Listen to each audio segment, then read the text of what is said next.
I wonder if President Obama could sing this one. Just call me. It's the Geno Show. You can call me on the start line, 278-7827, 278-7827. It's the Tuesday edition of the Geno Show. Listen for me to call your name, your last chance to win those Tyler Perry tickets. Madea goes to work right here in Charleston Thursday night at the Coliseum. That's right. Tyler Perry is Madea coming back to Charleston live on stage. It's about to go down. All right, on a serious note, the latest on the Trayvon Mitchell murder case, injustice, no arrest.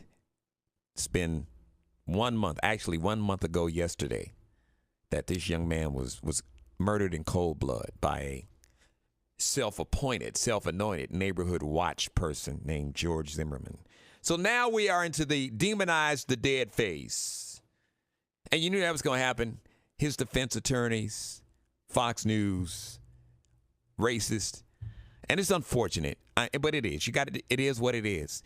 So I want you to hear what Trayvon's mom and dad had to say about how they're basically trying to demonize their dead son.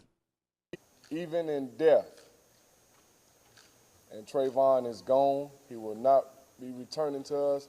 Even in death, they are still disrespecting my son. And I feel that that's a shame. They've killed my son, and now they're trying to kill his reputation. Whatever Trayvon Martin was suspended for had absolutely no bearing on what happened on the night of February 26th.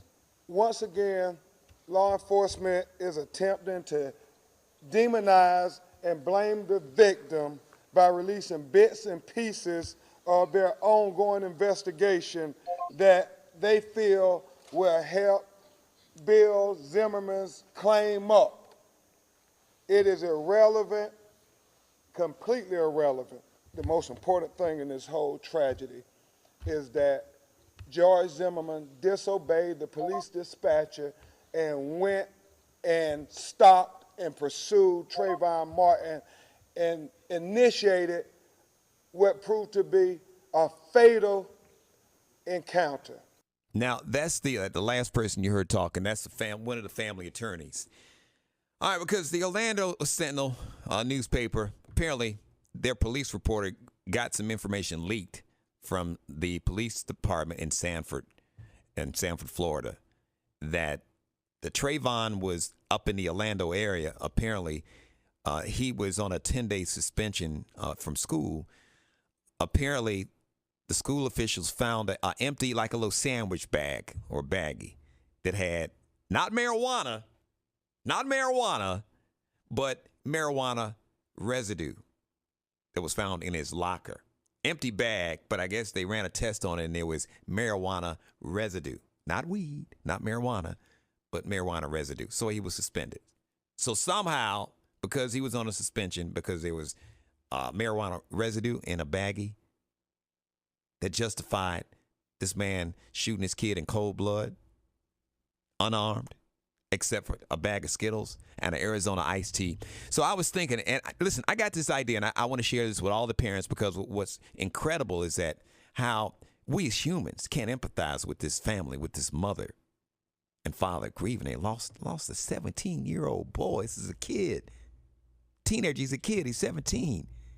Do you have a child? How would you feel if you would have got that phone call? Well, first of all, he got it 3 days later, because it took the Sanford Police Department 3 days, even though they had a cell phone. You would think maybe, hey, let's call the last numbers. I'm sure there's an ICE number in case of emergency. If not, I'm sure you call back all the numbers. You could have called the last number he was talking to, his girlfriend. I'm sure they would have gave him his parents' number. Why didn't we go door to door? Say, hey, this young man got shot. Do you know this kid? Is this anyone's son here?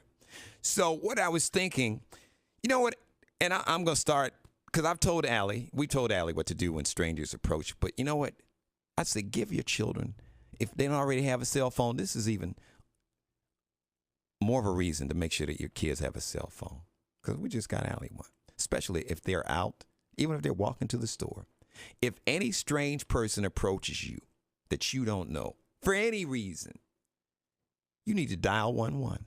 And you stay on the phone with that 911 operator and you describe exactly what this person is wearing, what they look like, their race, the color of their eyes, their hair, what they're wearing, the color of their shoes. And you stay on the phone with that 911 operator.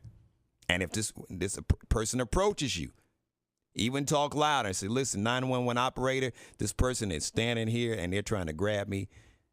Tell your kids that. So at least there'll be a 911 record. God forbid if something like this happens to your son or daughter.